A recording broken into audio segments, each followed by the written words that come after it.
Hey, what's up everybody? BDL44 coming at you with another video. Alright, so I want to tackle this Minnesota versus Memphis Grizzlies matchup.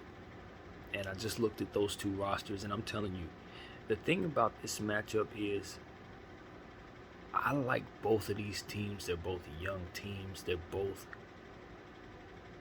to be continued, I guess you can say, in terms of what you think they're going to be later on. But the thing about Memphis is ready. They're just simply ready. They've been at this for a couple years now. They've put together so many different players. They found the right combination of players this season. Guys have overachieved and stayed healthy in certain situations where otherwise maybe they haven't been. And they had a magical season that put them in a position to just be the second seed in the Western Conference and look like they could possibly capture the championship. Minnesota, on the other hand, is a team that's in a similar position in terms of their trajectory and where they want to be. I think they've overachieved this year. They put themselves in a position to be healthy, have some healthier players than they normally would in some cases. They stumbled upon a player by the name of Patrick Beverley, who the Clippers just happened to give up on, and they were able to parlay him from, I think, Memphis, if I'm not mistaken, and he's just given them an identity that they've been looking for since they let go of Jimmy Butler. Someone who could put some toughness and some fire in that core.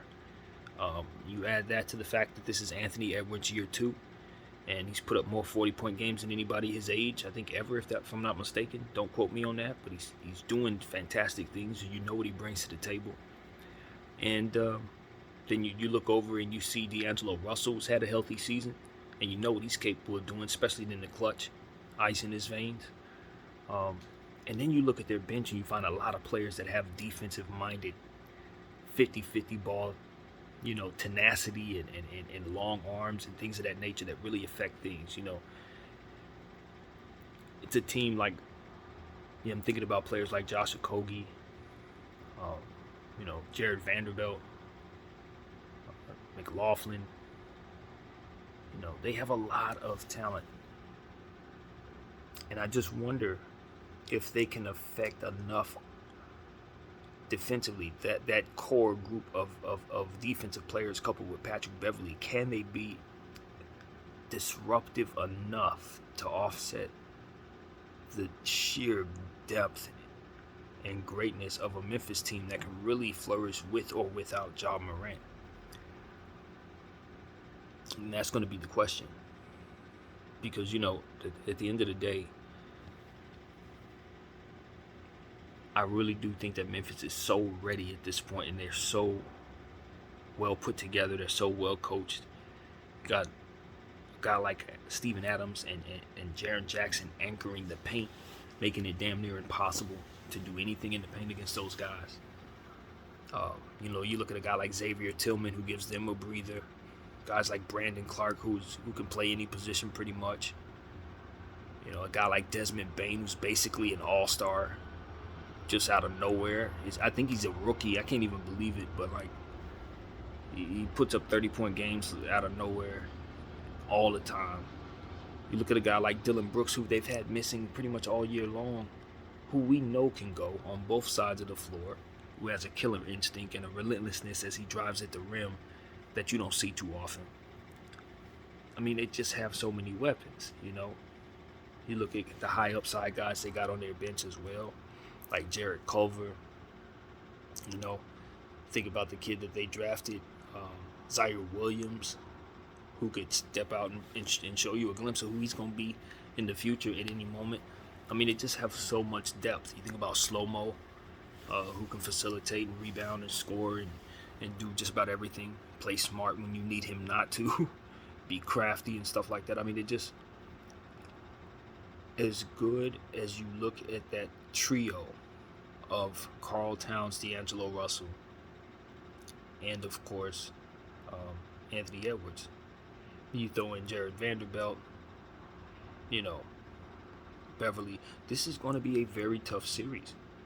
If you're the Memphis Grizzlies, this is a great test because this is a team where you look at them and you say, okay, they're not the best team we're going to face, but they have the type of players that if we can get past their defensive players and their tenacity trio, I guess you could say, of Okogie, Vanderbilt, and the other gentleman that I can't think of his name right now, but hopefully it comes to me. But if they can overcome that trio, chances are they'll be able to overcome any other defensive tandems that may come their way. Because I don't think there's too many better than what the Minnesota Timberwolves are running out there with those guys. So the question will be, can Memphis keep their turnovers down against this team?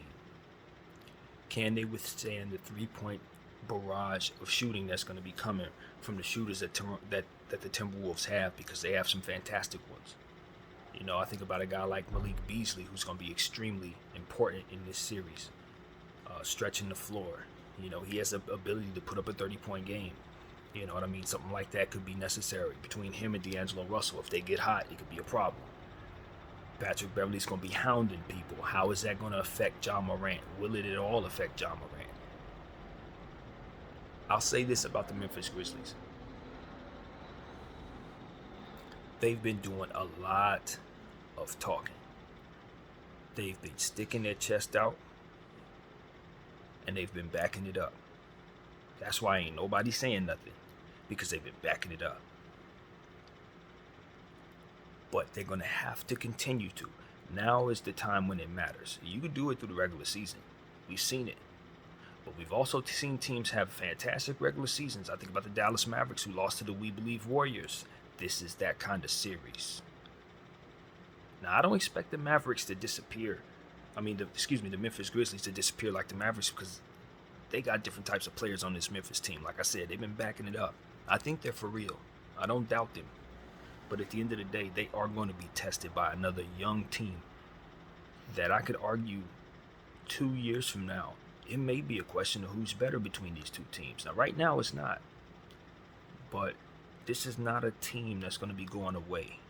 And I would caution the Memphis Grizzlies to not little bro them too much as to think they can't come back next season and be better next year. You know what I mean? This is a situation where, you know, you think about the Detroit Pistons and the Boston Celtics. You think about those old teams when they, you know what I mean? One was a little further behind than the other one, but you knew the other one was coming. This is one of those. And I look at Anthony Edwards and I just say, don't think for 1 second that his greatness is anything short of what is necessary to win a series like this. Yes, Ja Morant is the better player. Yes, Ja Morant is the alpha of this series. But do not think Anthony Edwards can't step into something else and snatch it from him. He can. He can. I believe in that kid to that degree. He can. He and Ja Morant are the same type of animal. The only difference is, at this point, in my opinion, Ja's a little older, a couple years ahead of him. That's all. So I don't think this matchup is something that we're going to be seeing the end of. This is the beginning of something that could probably be a rivalry for many years.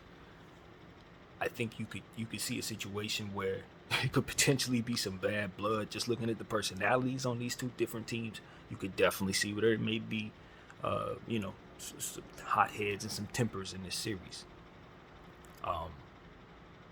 But at the end of the day, I look at Steven Adams and I look at,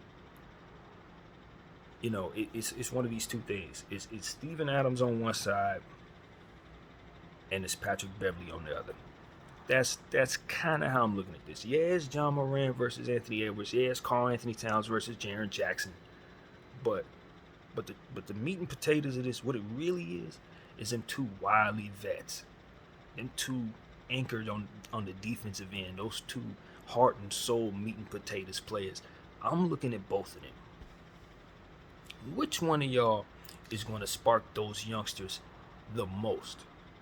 Which one of you is going to will their team to get the most out of themselves? Now, on Patrick Beverley's side, it's not fair to tell him to will them to win because Memphis is such a much better team. But I think Minnesota can stretch this series out. I think there may be some games where Minnesota falls asleep because defensively they're not very good. They tend to fall asleep.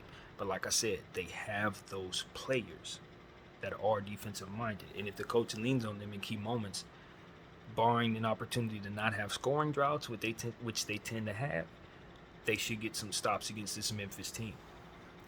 But at the end of the day, it's Memphis, man. They're a really good team. They're not playing games. They do play fantastic defense. And, it's just one of those situations where you don't really see Karl Towns stepping up and being that dude. You just don't see that. He's going to have to prove that he can do that against physical bigs. And that's where I just think the Minnesota's going to falter. They're going to lose that matchup. When it comes down to it, Jaren Jackson and Steven Adams are going to body that man up. Jaren Jackson can chase him all the way out to the three-point line, and it's going to be a long series for Karl Towns, in my opinion. This is not I expect Karl Anthony Towns to go off and be a superstar type of series. This ain't that. This is I expect Karl Anthony Towns to be beat up, pushed around, and he's going to take advantage of that by trying to get to the line as much as possible. He's going to catch them off guard with three-point shots, but on the other end, Jaren Jackson's going to catch him off guard with three-point shots.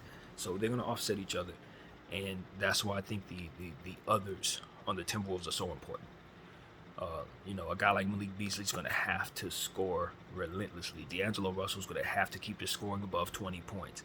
This is that series. They're going to need to get some scoring out of Patrick Beverley and that kind of thing. Josh Okogie, it's not enough to just be defensive in this series. Vanderbilt, it's not enough to be defensive in this series. Scoring is going to be important because you best believe Bane is going off. You best believe, Ja's going to get his numbers. You know for a fact that Brooks is going to play hard in this series, etc., etc., etc. So, the problem for me with expecting Minnesota to really do something in the series is knowing the defensive spells that Minnesota goes through.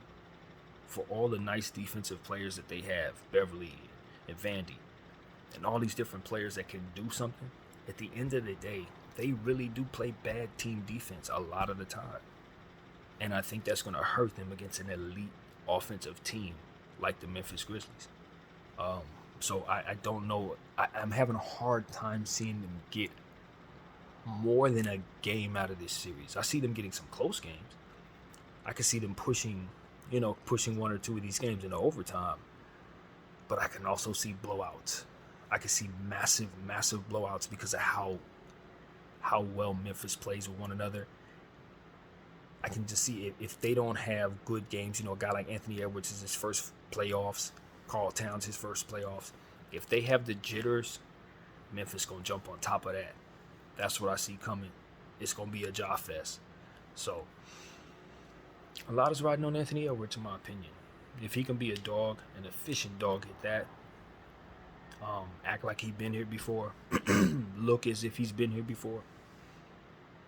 And if he can do that and play as great as I believe he's going to be someday, this could be an interesting series. But anything less than that, I don't see them getting more than a game. So I'm going to say Memphis in 5 because I just don't have enough faith in Minnesota as a collective against this juggernaut. This is a complete juggernaut. And even though I know they're a year or two behind them, and they got the talent, they got the pieces, they got the core, they're just not that good of a team yet.